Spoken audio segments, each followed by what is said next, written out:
എല്ലാവർക്കും പുതിയൊരു വീഡിയോയിലേക്ക് സ്വാഗതം. ഇന്ന് നമുക്ക് മുട്ട കറി വെക്കാം. അതിനായിട്ട് ഒരു 6 മുട്ട എടുത്ത് നമുക്ക് ആദ്യം പുഴുങ്ങാനിടാം. ചെറിയ തീയിൽ മുട്ട പുഴുങ്ങണം. ഇച്ചിരി വെള്ളം ഒഴിക്കാം.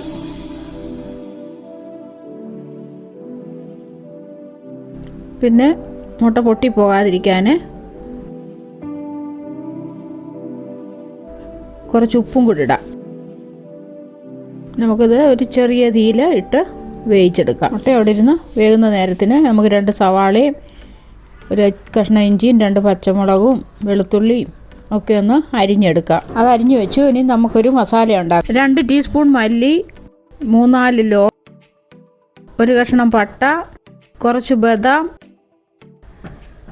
1 ടീസ്പൂൺ പെരിഞ്ജീരകം, ഇച്ചിരി ജീരകം, 2 ഏലക്ക,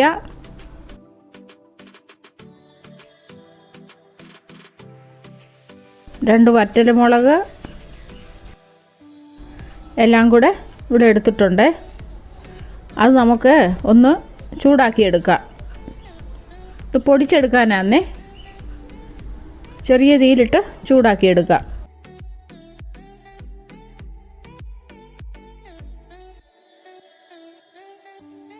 ഇത് മൂത്ത് കഴിയുമ്പോൾ ഒരു മണം വരും. അന്നേരം ഇങ്ങനെ താക്കാം നമുക്ക്. ഇത് മസാല മൂത്ത്. ഇനി നമുക്കിത് അങ്ങോട്ട് മാറ്റി വെക്കാം. അത് തണുക്കട്ടെ അവിടെ ഇരുന്ന്. ഇത് തണുത്ത് കഴിയുമ്പോൾ നമുക്കിത് പൊടിച്ചെടുക്കാനുള്ളതാണേ. പിന്നെ ഇനി നമുക്ക് പുഴുങ്ങി വെച്ച മുട്ടയെല്ലാം പൊളിച്ചെടുത്തുകൊണ്ട് വന്നു. അതേലെ ഇതുപോലെ ഒന്ന് കട്ട് ചെയ്ത് കൊടുക്കുക. അപ്പം മസാലയൊക്കെ അകത്ത് കയറിക്കോളൂ. എല്ലാ മുട്ട ഇതുപോലെ ഒന്ന് മുറിച്ചെടുത്ത് മാറ്റി വെച്ച് ഇനി ഒരു 1/2 ടീസ്പൂൺ എണ്ണ ഒഴിച്ചിട്ട് നമ്മളെടുത്ത് വെച്ച മുട്ടയെല്ലാം അതിനകത്തോട്ടിടാം. മുട്ടയുടെ മുകളിലോട്ട് നമുക്ക് ഒരു 1/4 ടീസ്പൂണ് മുളക് പൊടിയും ഇച്ചിരി മഞ്ഞൾപ്പൊടിയും 1 നുള്ളു ഉപ്പും കൂടി ഇട്ട് ഈ മുട്ടയെ ഒന്ന് മസാല പുരട്ടി വെക്കാം. ഇങ്ങനെ ചെയ്യുമ്പോൾ കറി വെക്കുമ്പോൾ മുട്ട വെളുത്തിരിക്കാതെ ഒരു കളറോടിരിക്കും. അതിനാണേ. അല്ലേ, ഇതവിടെ ഇരിക്കട്ടെ. ഇനി നമുക്ക് ഈ പാത്രം തന്നെ ഒന്ന് തൂത്തെടുക്കാം. ഇതിനകത്തോട്ടാണ് നമുക്ക് കറി വെക്കുന്നത്.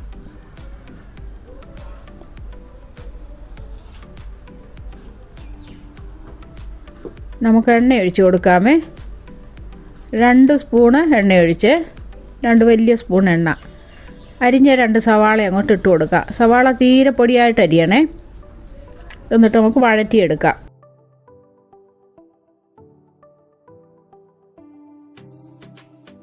നല്ലപോലെ കളർ മാറണേ. അന്നേരം അത് കഴിഞ്ഞിട്ട് ഇഞ്ചിയും വെളുത്തുള്ളിയും കൂടെ ചതച്ചതങ്ങോട്ട് ഇട്ട് കൊടുക്കാം.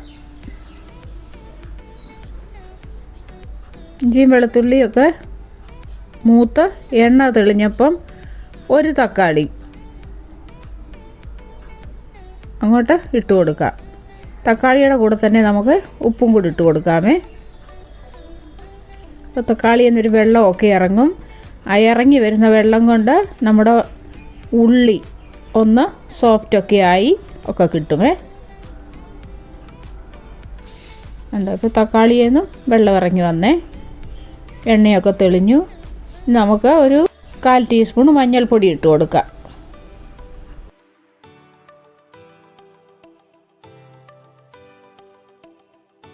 പിന്നെ ഇത് 2 സ്പൂണ് തൈരാണേ. തൈര് ഒഴിക്കുമ്പോൾ ഏറ്റവും കുറച്ച് തീയിടണം, അല്ലെങ്കിൽ തൈര് പിരിഞ്ഞു പോകും. തൈരിനെ നമുക്ക് വേവിച്ചെടുക്കാം.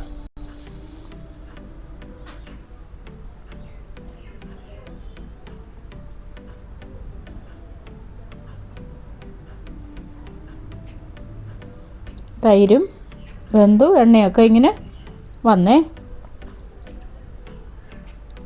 കണ്ടോ, എണ്ണ തെളിഞ്ഞു വരുന്നുണ്ടോ? ഇത്രയും ആകുമ്പോഴേ ഇളക്കണം.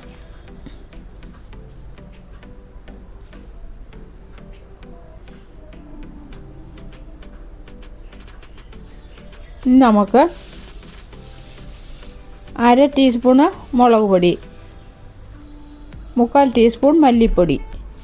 നമ്മൾ മസാല ഉണ്ടാക്കിയതിനകത്ത് ഇതൊക്കെ ഉണ്ട്, അതുകൊണ്ടാണ് കുറച്ചിടുന്നത്.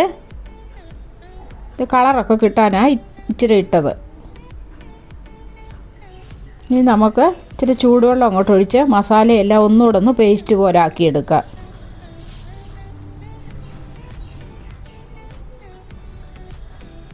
വെള്ളം ഒഴിച്ചില്ലെങ്കിൽ മുളക് നമ്മളിട്ടത് കരിയാൻ ഇടയാകും, അതുകൊണ്ടാണ്. പിന്നെ അങ്ങ് കറുത്ത് പോകും. നമ്മൾ പൊടിച്ചില്ലായിരുന്നു മുമ്പേ, അതാണ് ഇട്ട് കൊടുത്തത്.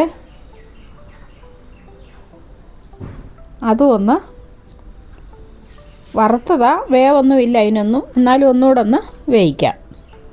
പിന്നെ നമ്മുടെ ആ മിക്സി കഴുകി ഇച്ചിരി വെള്ളം അങ്ങോട്ട് ഒഴിച്ച് ഈ ഗ്രേവിക്കകത്ത് ഒഴിച്ച വെള്ളം വീണ്ടും പറ്റിച്ചെടുക്കണം.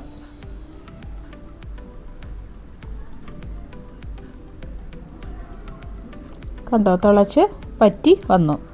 ഇനി നമുക്ക് നമ്മൾ ഫ്രൈ ചെയ്ത് വെച്ച മുട്ട അങ്ങോട്ട് ഇട്ട് കൊടുക്കാം. ഗ്രേവി വേണമെങ്കിൽ ഇച്ചിരി കൂട്ടിയെടുക്കാം, അന്നേരം ചൂടുവെള്ളം ഒഴിച്ച് കൊടുത്ത് വെച്ചാൽ മതിയേ. ഇനിയിപ്പം 2 പച്ചമുളക് കൂടെ അങ്ങോട്ട് ഇട്ട് കൊടുത്തു. അപ്പോൾ കറിയൊക്കെ ആയി.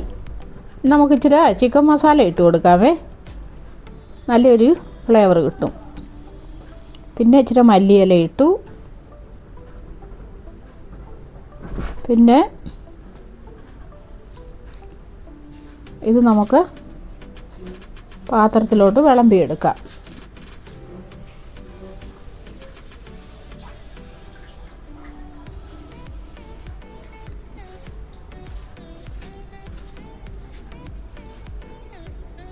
ചപ്പാത്തിയുടെയോ പിന്നെ നമ്മുടെ പൊറോട്ടയുടെയോ ഒക്കെ കൂടെ കഴിക്കാൻ കൊള്ളാം, ചോറിൻ്റെ കൂടെയും കഴിക്കാം.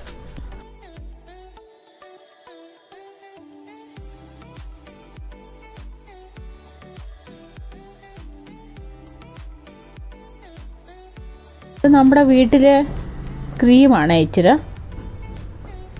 ഒരു ഭംഗിക്ക് വേണ്ടി ഒഴിച്ചതാണ്. ഇച്ചിരി മല്ലിയിലയുടെ മുകളിലിടാം. എല്ലാവരും ഇങ്ങനെ ഒന്ന് ഉണ്ടാക്കി നോക്കണേ. വീഡിയോ കണ്ടതിന് താങ്ക് യു.